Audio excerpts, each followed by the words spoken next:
Сексът не е любов. Да си пишеш с когото и да било всеки час от всеки ден не е любов. Всички тези неща могат да се усещат интензивни, дори пристрастяващи, но нищо от това не е любов. Любовта е избор правен отново и отново. Любовта е някой да те вижда в най-лошата ти светлина и въпреки това да избира теб. Това е човекът, който поема инициативата и се справя с нещата, когато на теб вече не ти е останало нищо.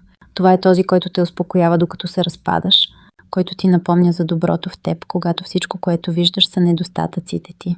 Това е някой, който се моли за теб, подкрепя те в тишина, разбира те, без да е изречена нито една дума. Това е някой, който остава лоялен, когато не си в стаята. Който прекъсва всичко, което те кара да се чувстваш неудобно, който може да те накара да се разсмееш, когато се чувстваш сломен. Любовта не е чувство, което идва и си отива с настроението. Тя е решение, което някой продължава да взема всеки ден съвсем умишлено. Ако някога откриеш този някой, не си играй с него. Аура метод.